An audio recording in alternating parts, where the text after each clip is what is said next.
Team Dil Raju CM Revanth మధ్య జరిగిన భేటీ కొత్త రకం లొల్లిని షురూ చేస్తోంది.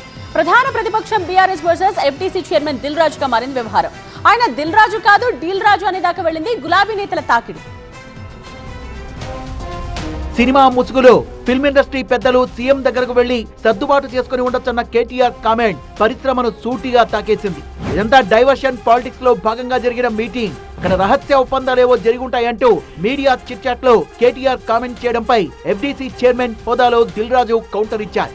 రాజకీయ దాడులు ప్రతిదాడులకు ఇండస్ట్రీని వాడుకోవద్దు అంటూ కేటీఆర్ ఉద్దేశించి చేసిన కామెంట్ రాజకీయ దుమారం రేపింది. కేటీఆర్ మీడియాతో చేసిన చిట్ చాట్ ను వక్రీకరించారంటోంది బీఆర్ఎస్ పార్టీ. గుమ్మడికాయ దొంగ అంటే భుజాలు తడుముకుంటున్నారు, కేటీఆర్ అన్నది మిమ్మల్ని అని మీరే ఎలా డిసైడ్ అవుతారనేది దిల్ రాజు టార్గెట్ గా బీఆర్ఎస్ ఆడుతున్న డిఫెన్స్ గేమ్. ఇలా చాలా మంది అనుకుంటూ ఉన్నారు సోషల్ మీడియాలల్లో పబ్లిక్ అనుకుంటున్నారు దిల్ రాజు కాదు ఈయన డీల్ రాజు, అందుకనే ప్రభుత్వం దగ్గరికి పోయి అంత సెట్ చేసుకున్నారు అనేటువంటి భావన ప్రజల్లోపట అంటున్నారు. మేము కాదనేది. If it's family, it has to be home. If it's home, it has to be Aparna. Saluting the spirit of every couple's sacrifice to build their dream home. మేము ఒక బీఆర్ఎస్ పార్టీ నాయకులుగా కేటీఆర్ గారు మేము బీఆర్ఎస్ పార్టీ నాయకులు మాట్లాడలేదు.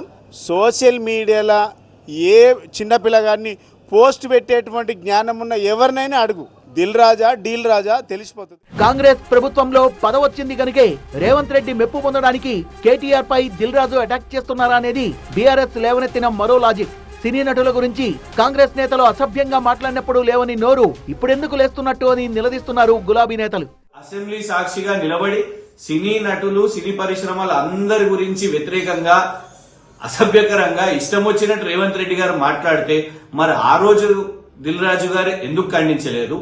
సినీ పరిశ్రమలో చాలా పెద్ద నాయకుడైన నాగార్జున గారిని, సినీ నటి అయిన సమంత గారిని ఇష్టం వచ్చినట్టు అసభ్యకరంగా ఒక కాంగ్రెస్ మంత్రి మాట్లాడినప్పుడు మరి ఆనాడు దిల్ రాజు గారు ఎందుకు ఖండించలేదు? ఎందుకు స్టేట్మెంట్ రిలీజ్ చేయలేదు? రాజకీయాలు సినీ పరిశ్రమ దూరంగా ఉండాలని. దిల్ రాజు కాంగ్రెస్ పార్టీ తొత్తులా మారారని, రాజకీయాలు కాకుండా సినిమాలపై ఫోకస్ చేస్తే ఆరోగ్యకరంగా ఉంటుందని సలహా కూడా ఇస్తోంది బీఆర్ఎస్.